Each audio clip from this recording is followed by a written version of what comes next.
Pour environ 3 centimes d'euros par an, il est possible d'augmenter le potentiel intellectuel d'une population de plusieurs points de QI. Quand on lit ça pour la première fois, ça sonne comme une promesse marketing pour un complément alimentaire douteux, mais c'est pourtant l'une des réalités biologiques les mieux documentées de la littérature en santé publique. Et cette réalité soulève une question beaucoup plus large sur ce qu'on mesure réellement quand on mesure l'intelligence. Aujourd'hui, on va décortiquer l'impact de l'environnement biologique sur le quotient intellectuel. Ce sera pas l'environnement au sens de la qualité des écoles ou du nombre de livres à la maison. C'est l'éducation et rien d'autre. Ça, c'est ce qu'on appelle l'environnement secondaire. Là, on parle de quelque chose de beaucoup plus en amont. C'est la nutrition, les maladies infectieuses, les parasites et les carences hormonales. C'est ce que les chercheurs appellent l'environnement primaire. Ce sont les fondations, avant même qu'on puisse poser les murs. Aujourd'hui, on va parler d'un sujet qui vous plaît, c'est les différences de QI entre populations. Je vais noter ce qui est solide, signaler ce qui est contesté ou exagéré, et tirer une conclusion selon la littérature académique. Ok, vous êtes prêts? Soyez concentrés. Là, on va faire la distinction entre l'environnement primaire et secondaire, et si vous avez compris ça, vous avez compris toute la vidéo. L'environnement primaire, c'est la biologie. C'est une nutrition adéquate in utero et dans les premières années de la vie. L'absence aussi de maladies chroniques et tout simplement avoir un corps sain. Dans une maison, ce serait le gros œuvre, c'est les fondations en béton. D'ailleurs, dans la vidéo, je vais constamment utiliser la métaphore de la maison, en considérant que l'environnement primaire, ce sont les fondations. L'environnement secondaire, ce serait plutôt la décoration. L'environnement secondaire, c'est ce qui vient se greffer par-dessus, une fois que l'enfant grandit. Donc c'est la qualité de l'école, les livres à la maison, les stimulations cognitives. Ça va être plutôt la décoration intérieure de la maison. La distinction entre l'environnement primaire et secondaire, ça n'a pas été inventé par une seule personne, mais c'est un concept central chez les psychométriciens. Elle s'est imposée dans la littérature sur l'intelligence à partir des années 90, grâce à Arthur Jensen, et ensuite avec des chercheurs plus récents comme Edward Hutton et Michael Woodley of Many. Ça vise à séparer deux types d'influences qui n'ont pas le même impact sur le facteur G. Bon, pour comprendre ce que c'est que le facteur G, c'est le facteur général de l'intelligence, c'est une capacité qui relie tous les types d'intelligence entre elles. Bon, je vais pas m'étendre trop sur ce que c'est, sinon ça va rallonger la vidéo, mais je compte faire une vidéo là-dessus, un de ces quatre. C'est juste que c'est un thème qui est très lourd et j'ai un peu la flemme. Mais j'y travaille, je devrais pouvoir vous vulgariser ça en une trentaine de minutes. Pour faire très simple, dites-vous que c'est ce qu'on essaye de mesurer avec des tests de QI. La distinction permet de comprendre pourquoi des interventions éducatives précoces comme Head Start produisent des gains temporaires qui s'effacent à l'adolescence. Ces interventions agissent sur l'environnement secondaire, mais ne réparent pas les fondations biologiques compromises. Sans cette distinction, on a tendance à surestimer l'impact des politiques éducatives sur le facteur G et à sous-estimer l'importance des conditions biologiques. La logique qu'on va examiner, c'est qu'aucune décoration, aussi sophistiquée soit-elle, ne peut compenser des fondations qui s'effondrent. Et c'est pas une métaphore, hein. C'est exactement ce que le méta-analyse nous dit. À votre avis, c'est quoi le facteur le mieux documenté? C'est tout simple, c'est l'iode. Selon l'OMS, la carence en iode est la première cause mondiale de retard mental évitable. L'iode, c'est le carburant de ce qu'on appelle la glande thyroïde. Elle se situe dans le cou et elle fabrique des hormones essentielles au développement du cerveau et au bon fonctionnement du corps. Sans son carburant, elle ne peut plus les produire et les hormones thyroïdiennes manquent. Elle contrôle la myélinisation du cerveau pendant la grossesse et les premières années de la vie. La myéline, c'est une gaine protectrice autour des neurones. C'est une sorte d'isolation de câbles électriques. Sans elle, les signaux ralentissent et le traitement de l'information devient laborieux. La méta-analyse de Bleichrodt et Born de 1994 est la référence sur ce point. Elle compile les données disponibles et conclut qu'une carence sévère en iode pendant la grossesse et la petite enfance peut coûter entre 8 et 13,5 points de QI à une population. C'est l'une des estimations les plus solides de la littérature. Des revues plus récentes confirment la direction, même si les chiffres exacts varient selon la sévérité de la carence et la fenêtre d'exposition. Plus la carence survient tôt et plus elle est intense, plus l'impact sur le développement cérébral est important. La supplémentation en sel coûte effectivement quelques centimes par personne et par an. Des études d'intervention montrent des gains après supplémentation dans les populations carencées. Les estimations oscillent entre 3 à 7 points selon les contextes, avec des chiffres plus élevés dans les cas les plus graves. C'est l'intervention de santé publique la plus rentable qui existe pour améliorer le développement cognitif d'une population. Contrairement aux interventions éducatives en Occident, les gains ne s'effacent pas avec le temps. Comme le sel permet une meilleure myélinisation et un meilleur développement structurel du cerveau, ces gains sont stables et durables. En revanche, si la supplémentation arrive tard, les gains cognitifs sont beaucoup plus faibles et peuvent partiellement s'estomper. Lorsque Richard Lynn avait estimé le quotient intellectuel des pays africains, il suggérait que leur environnement déprimait fortement les scores. Selon lui, les facteurs environnementaux pouvaient expliquer une partie non négligeable de l'écart. Il estimait que ça pouvait aller jusqu'à 10 points. Après l'iode vient la malnutrition chronique. Au-delà des carences spécifiques, elle joue un rôle tout aussi documenté. On dit chronique parce que c'est un manque prolongé de nutriments sur plusieurs mois ou plusieurs années, surtout pendant la grossesse et les 2-3 premières années de la vie. Ça peut pas être un manque ponctuel, c'est durable et ça perturbe le cerveau sur le long terme. Le cerveau d'un nourrisson consomme plus de 50% de l'énergie métabolique totale de son corps. C'est un organe qui consomme énormément et si l'organisme subit une malnutrition sévère pendant les 2 premières années de la vie, c'est la fenêtre critique où le cerveau génère des milliards de synapses, il n'a tout simplement pas assez de matériaux de construction disponibles. Des études longitudinales, notamment celles publiées dans The Lancet sur la malnutrition chronique avec retard de croissance, associent ces carences avec des pertes cognitives allant de l'ordre de 5 à 10 points de QI durant l'enfance. C'est un mécanisme simple et direct, l'architecture cérébrale est construite au rabais pendant sa période de construction la plus intensive. Dans la petite enfance, le cerveau est très plastique, il absorbe tout ce qui bouge. S'il n'a pas suffisamment de quoi s'alimenter, il ne pourra pas se développer correctement. Il y a aussi le fer qui joue un rôle important et crée des récepteurs à dopamine dans le cerveau et les neurones en ont besoin. Sans lui, le réseau se forme mal. Les synapses dopaminergiques qui régulent l'attention, la motivation et la mémoire de travail sont sous-développées. Les acides gras à longue chaîne, comme le DHA, participent eux aussi à la myélinisation et à la construction des membranes neuronales. Ces nutriments ne donnent pas faim, leur absence est invisible à l'œil nu, mais leur manque pendant les périodes critiques de développement laisse des traces mesurables sur les performances cognitives. Dans la littérature, on appelle ça la famine invisible. C'est pas un manque de calories brutes, mais un manque de matériaux de construction. Ce qui rend ces carences difficiles à rattraper, c'est la notion de fenêtre critique. Le cerveau ne se développe pas de façon linéaire tout au long de la vie. Il passe par des phases de construction où certains réseaux se forment et se captent de façon quasi définitive. La myélinisation, par exemple, c'est surtout actif pendant la grossesse et les 2 premières années de la vie. C'est pour ça qu'une carence en iode ou en acides gras pendant cette fenêtre ne produit pas qu'un ralentissement temporaire. Ça laisse des structures bien moins construites. Comme je l'ai déjà dit, c'est exactement comme l'architecture d'une maison. Cette architecture de base sera la plateforme sur laquelle tout le reste sera construit plus tard. Et compensé par des interventions éducatives 10 ans plus tard, c'est essayer de poser du parquet sur des fondations fissurées. On peut améliorer les choses à la marge, mais on ne reconstruit pas les fondations. Comme autre problème, on peut aussi noter les parasites intestinaux, même si là on est plus de l'ordre de la théorie.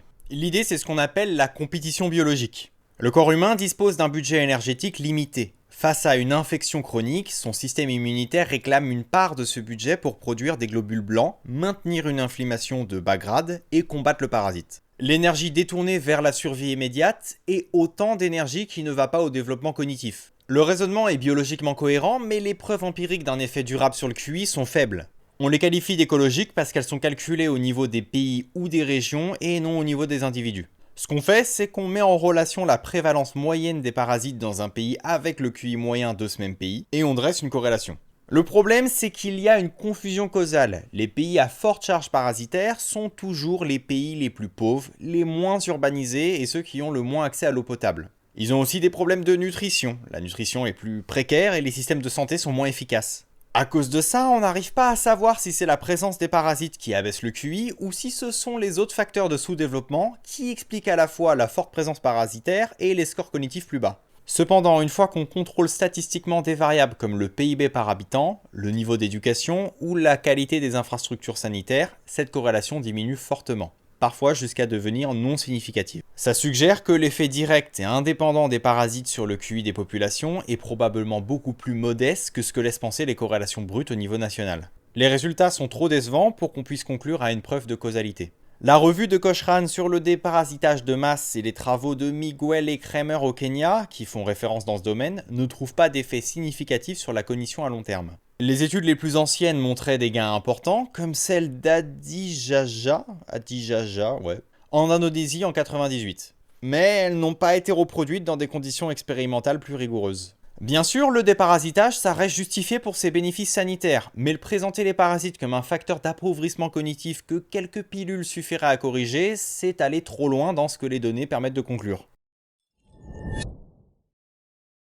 On change de disque avec le paludisme, là le mécanisme est complètement différent. Contrairement aux vers intestinaux qui agissent par compétition énergétique, le paludisme cause des dommages neurobiologiques directs. Le plasmodium provoque une neuroinflammation, elle peut obstruer les capillaires cérébraux et laisser des séquelles cognitives mesurables chez les enfants qui ont survécu à un épisode grave. On a différentes études de ça, au Sénégal, en Gambie et en Haïti, et elles ont toutes documenté ces séquelles. Il faut quand même noter que certaines études, comme celle de Muntendam en 96, n'ont pas trouvé d'effet négatif à long terme, ce qui suggère que la fenêtre d'âge, la sévérité de l'épisode et l'état nutritionnel de l'enfant jouent un rôle dans l'issue cognitive.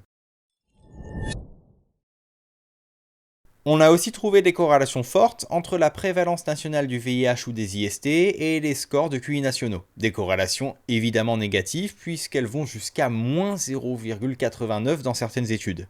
Là encore, ce sont des corrélations écologiques au niveau des pays. Elles sont fortement confondues par d'autres variables, que ce soit la pauvreté, la gouvernance, les infrastructures de santé ou l'accès à l'eau potable. Les présenter comme des preuves directes d'un effet causal serait fort trompeur. Déjà parce qu'on les évalue au niveau des pays, on ne peut pas en déduire que le VIH ou les IST abaissent directement le niveau de QI d'un individu. Heiner Hinderman aborde ce sujet dans son livre Le capitalisme cognitif. Il reconnaît que la charge de maladie est associée aux QI nationaux, mais il souligne que la relation est probablement bidirectionnelle. En gros, un niveau cognitif moyen plus faible dans une population rend plus difficile la mise en place d'institutions efficaces. Que ce soit une bonne hygiène ou d'un système de santé performant, ce qui favorise à son tour la persistance de certaines maladies infectieuses. Ces corrélations reflètent un cercle vicieux entre faible capital cognitif et conditions sanitaires dégradées, plutôt qu'un effet direct des IST ou du VIH sur l'intelligence.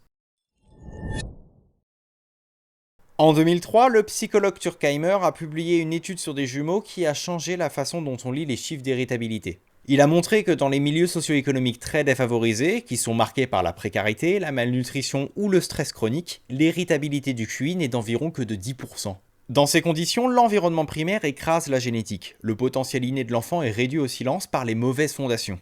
A l'inverse, en haut de l'échelle socio-économique, l'héritabilité grimpe à 70-80%, voire même 90% dans certaines études. Une fois que les besoins biologiques primaires sont garantis, l'environnement n'a plus cet effet de bridage et le besoin génétique peut s'exprimer pleinement. Alors, c'est un résultat important, mais faut être prudent sur son interprétation. Il ne dit pas que dans les milieux défavorisés, les gènes ne comptent pas. Il dit que dans ces milieux, la variance du QI entre les individus est expliquée en grande partie par l'environnement partagé plutôt que par les différences génétiques individuelles. C'est une nuance statistique, et ce que ça implique, c'est que les interventions sur l'environnement primaire ont un potentiel de levier cognitif bien supérieur dans les populations les plus défavorisées que n'importe quelle intervention éducative. C'est dans ce genre de conditions que le rendement marginal d'une intervention est le plus élevé.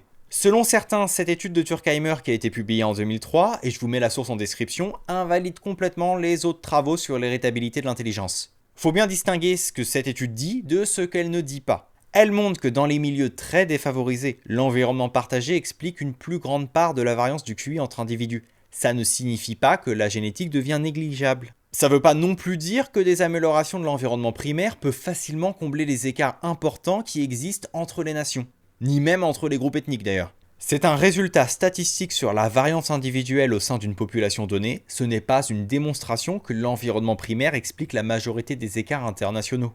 Turkheimer a fait son travail aux États-Unis sur des différences entre enfants au sein de différents groupes socio-économiques. Il n'a pas fait de comparaison entre populations de différents pays. Le fait que l'environnement explique une grande part de la variance de QI chez les enfants pauvres dans un pays riche n'implique pas que les écarts moyens entre pays pauvres et pays riches soient eux aussi majoritairement dus à des différences d'environnement primaire. Les études d'adoption transraciale et les comparaisons de populations migrantes montrent que les écarts persistent même lorsque les conditions s'améliorent d'une génération à l'autre. Et surtout, l'héritabilité du QI augmente avec l'âge, c'est ce qu'on appelle l'effet Wilson. Chez l'adulte, même dans les milieux défavorisés, l'héritabilité remonte autour de 50 à 60%. Dire que l'environnement primaire écrase la génétique, c'est vrai chez les plus jeunes, mais ce n'est pas exactement le cas à l'âge adulte. Aussi, le résultat de 10% est très approximatif. Ce chiffre est souvent repris de façon un peu rapide. Turkheimer a trouvé une héritabilité très faible, même proche de 0 dans certains modèles, dans le quartile le plus défavorisé. Mais le résultat exact dépend des analyses statistiques qu'il a utilisées, c'est pas un chiffre universel. Ça, c'est quelque chose qui est rapporté dans l'article lui-même. Il utilisait plusieurs modèles statistiques différents et l'héritabilité dans un groupe pauvre variait selon le modèle choisi. Le résultat n'était pas stable selon la méthode d'analyse. Et l'interaction entre le statut socio-économique et l'héritabilité n'est pas aussi forte dans les études ultérieures. Dans les réplications, on a trouvé un effet plus modéré, voire parfois non significatif, de l'interaction entre le statut socio-économique et l'héritabilité du QI. L'étude reste importante, mais elle n'est pas aussi universelle que certains le laissent entendre. Puisqu'on parle des États-Unis, je vais faire un petit point pour évoquer les mesures politiques qui ont été mises en place pour réduire les inégalités. Ce sont des mesures d'environnement secondaires et ils ont eu les résultats qu'on aurait pu attendre. Quand on offre des programmes préscolaires très stimulants à des enfants, comme Head Start aux États-Unis ou des dispositifs équivalents ailleurs, leur QI monte de 4 à 7 points, mais uniquement à court terme. Les résultats scolaires s'améliorent, les parents sont satisfaits, mais à l'adolescence, une grande partie de ces gains s'estompe. C'est ce que les chercheurs appellent le fade-out. L'éducation est essentielle pour l'acquisition de compétences, de connaissances et de savoir-faire, mais elle n'a pas d'effet sur le facteur G. Elle ne permet pas au cerveau de développer sa capacité brute à traiter des données de façon abstraite et à résoudre des problèmes nouveaux. Ce que l'éducation précoce améliore, c'est la performance sur des tâches proches de celles des tests. Mais au fil du temps, si l'environnement primaire n'a pas fourni de fondations solides, l'enfant retourne vers une trajectoire cognitive dictée par ses fondations. On peut entraîner un coureur avec les meilleures chaussures du monde, mais si ses tendons sont abîmés depuis l'enfance, le progrès a des limites physiologiques. Selon certains chercheurs, un petit déficit biologique de départ peut s'amplifier par des boucles de rétroaction. C'est ce qu'on appelle l'effet multiplicateur, décrit par le modèle Flynn-Dicken. Un enfant légèrement en retard reçoit moins de stimulation, donc il se désengage progressivement et le déficit initial de 3 points peut se transformer en un écart structurel bien plus important. C'est un mécanisme qui est théoriquement cohérent, mais théoriquement uniquement. Son importance quantitative pour expliquer les grands écarts internationaux de QI reste très débattue. C'est une illustration de ce qui peut se passer, mais ce n'est pas un fait établi à grande échelle. Ce modèle explique aussi le phénomène inverse. Pourquoi une amélioration de l'environnement primaire très tôt dans la vie peut avoir des effets qui s'amplifient au-delà de l'effet direct initial. Réparer les fondations, ce n'est pas seulement utile pour les fondations, c'est utile pour tout ce qui va après. Mais là encore, l'ampleur de cet effet reste une question ouverte. Le truc, c'est que c'est un modèle qui est impossible à démontrer à l'échelle individuelle, alors à l'échelle mondiale, ça l'est encore moins. Faudrait qu'on dispose de données longitudinales qui permettent de suivre sur plusieurs décennies et dans des contextes très différents un petit déficit biologique précoce et de mesurer précisément dans quelle mesure il s'est amplifié par des boucles de rétroaction. Le tout en parvenant à isoler ce déficit biologique d'autres facteurs. C'est compliqué d'isoler un effet multiplicateur des influences génétiques, culturelles ou institutionnelles qui agissent en parallèle sur les trajectoires cognitives. Les études qui tentent de quantifier cet effet à l'échelle des nations reposent souvent sur des modélisations statistiques plutôt que sur des observations directes et contrôlées. En conséquence, on ne peut pas savoir avec certitude dans quelle proportion il contribue réellement aux écarts importants observés entre pays, ni dans quelle mesure une amélioration précoce de l'environnement primaire peut produire des effets amplifiés. Et surtout, il faudrait montrer ça sur plusieurs générations, donc là c'est encore moins faisable. Il est plausible qu'un petit désavantage biologique précoce puisse s'amplifier au fil du temps par des boucles sociales, mais les données manquent, et l'hypothèse reste donc fragile. Ça fait maintenant plusieurs décennies que des chercheurs comme Richard Lynn, Meisenberg, Rinderman ou Kierkegaard publient des estimations de QI national. Dans les chiffres qu'ils publient, il y a d'énormes disparités. On monte jusqu'à 105 pour l'Asie de l'Est, on descend à 100 pour l'Europe, on est autour de 80 pour l'Asie du Sud, et on va même jusqu'à 67 pour l'Afrique subsaharienne. Bien sûr, ça reste des estimations, et toutes les données ne se valent pas. Dans certains pays, on a beaucoup plus de tests, et les chiffres sont beaucoup plus proches de la réalité. Mais la tendance que j'ai présentée reste stable. S'ils savent que l'environnement primaire peut effacer de 15 à 20 points de QI sur une population, est-ce qu'ils corrigent leur score pour révéler un réel potentiel ? Eh bien, ils le font pas. Ce sont des données qu'ils prennent en compte, mais leur position méthodologique, c'est de mesurer la capacité opératoire d'une population à l'instant T. Ils ne vont pas chercher un potentiel idéalisé. Le score observé, c'est interprété comme le reflet réel de la cognition disponible dans certaines conditions.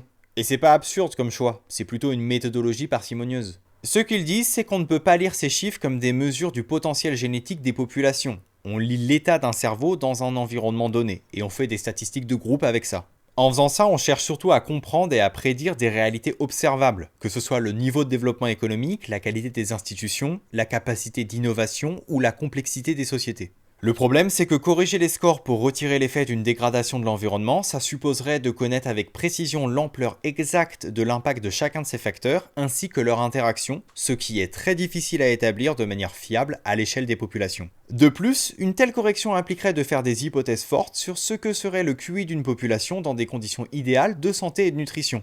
Hypothèses que ces chercheurs préfèrent généralement éviter car elles sortent du champ des données empiriques directes. En conséquence, les cartes de QI nationales qu'ils produisent reflètent l'état actuel des capacités cognitives des populations dans des conditions réelles dans lesquelles elles vivent. Il y a quand même un paradoxe, c'est que 70 en Occident, c'est associé à une déficience intellectuelle sévère. Comment une population entière pourrait-elle afficher une moyenne de 70 voire moins tout en maintenant des structures sociales, du commerce et des relations politiques? C'est normal, ça passe par le concept de glissement de la courbe en cloche. Dans les pays dont la moyenne est de 100, l'individu à 70 se retrouve à l'extrême gauche d'une courbe centrée sur 100. Il est isolé statistiquement, souvent porteur d'une liaison organique spécifique. Mais si l'ensemble de la courbe se déplace vers la gauche, par exemple sous l'effet de pression environnementale, la personne qui se retrouve à 70 n'est pas la même cliniquement. Elle n'a pas de dommages organiques, son fonctionnement social de base est intact, mais sa capacité d'abstraction pure est réduite par le manque d'énergie métabolique pendant le développement. C'est un argument cohérent, mais il faut être honnête, c'est une hypothèse explicative. Ce n'est pas une conclusion démontrée. Aujourd'hui, on ne sait pas quelle part des écarts observés est due à l'environnement primaire et quelle part est due à d'autres facteurs. Et il y a plein d'autres facteurs. Déjà, il y a les différences génétiques de population, les institutions, la culture, l'histoire économique, la qualité des systèmes éducatifs, les biais des tests eux-mêmes. En bref, il y a beaucoup trop de variables à isoler pour qu'on puisse conclure quoi que ce soit à l'échelle mondiale. Les chercheurs qui travaillent sur ces données, y compris Lin et Rinderman, ne prétendent pas que la santé et la nutrition expliquent tout.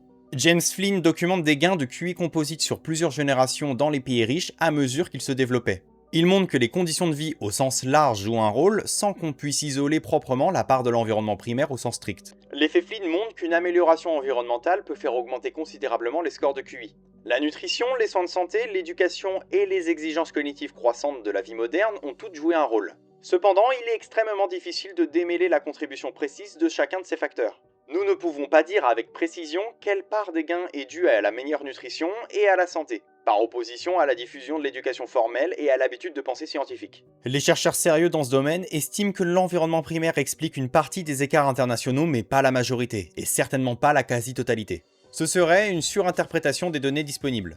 En revanche, ce qui est bien documenté, c'est l'effet que le glissement de la distribution a sur la queue haute, les individus à très haut potentiel. Si la moyenne nationale baisse de 15 points, le nombre d'individus dépassant 130 ou 140 s'effondre. C'est une propriété mathématique de la courbe normale. Ce sont ces individus qui construisent des institutions scientifiques, médicales et économiques avancées. Leur nombre détermine en grande partie la capacité à innover d'un pays, à former ses propres spécialistes et à entretenir ses infrastructures de santé. Moins d'infrastructures de santé, ça signifie plus de maladies et de malnutrition, ce qui déprime encore la cognition des générations suivantes. C'est une boucle de rétroaction qui s'entretient elle-même vers le bas. Ce modèle est utile pour comprendre pourquoi certains pays restent pris dans des trappes de développement difficiles à briser. Mais ce n'est pas un mécanisme qui est fermé et déterministe. On a plusieurs exemples historiques de pays qui ont connu des sauts de développement rapides en améliorant leur santé publique et leur nutrition, montrant que ces boucles peuvent être interrompues. La Corée du Sud ou Singapour au XXe siècle ne sont pas des cas isolés, ils illustrent ce qui devient possible quand les fondations biologiques sont réparées à grande échelle. Mais il y a aussi une question de temporalité. Les améliorations de l'environnement primaire ne produisent pas leurs effets en 1 ou 2 ans, elles produisent leurs effets sur une génération entière.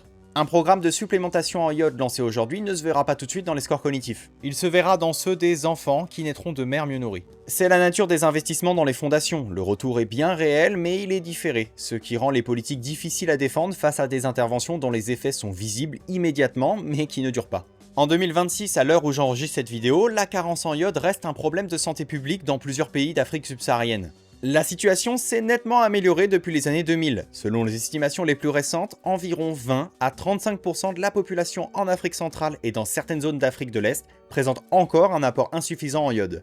Dans des pays comme la RDC, la Somalie ou le Burundi, les prévalences de carence chez les femmes en âge de procréer et chez les enfants peuvent dépasser 30 à 40% dans certaines régions rurales. On estime que plusieurs dizaines de millions d'enfants en Afrique subsaharienne sont encore exposés à des carences modérées à sévères qui ont un impact documenté sur le développement cognitif. La couverture en sel iodé a fortement progressé, autour de 75 à 85% en moyenne nationale dans de nombreux pays, mais la qualité du sel, son stockage et son accès dans les zones rurales restent insuffisants aujourd'hui. Le problème n'est pas totalement éradiqué, et il a encore un impact sur les scores cognitifs. La carence sévère en iode peut coûter plusieurs points de QI à une population entière, et la supplémentation coûte quelques centimes par personne. C'est l'un des faits les plus solides de la littérature en santé publique. Ce qui est peut-être le plus frappant dans tout ça, c'est la disproportion entre l'ampleur des enjeux et la modestie des interventions mises en place. On dépense des milliards dans des applications d'entraînement cérébral aux effets quasi nuls, dans des compléments qui n'ont pas passé l'épreuve des essais randomisés, dans des programmes préscolaires intensifs dont les gains s'estompent dès l'adolescence. Pendant ce temps, les données les plus robustes pointent vers l'iode, vers des programmes de lutte contre la dénutrition, vers l'accès à l'eau potable. Bref, c'est pas très sexy, c'est long-termiste et c'est pour ça que ça se vend mal. Mais c'est une disproportion qui n'est pas nouvelle dans l'histoire de la santé publique. La pasteurisation du lait, la chloration de l'eau, la vaccination contre la polio, Ce sont des interventions qui ont transformé des populations entières, réduisant non seulement la mortalité, mais aussi les maladies chroniques qui épuisaient les organismes. Le sel iodé appartient à cette même famille d'interventions.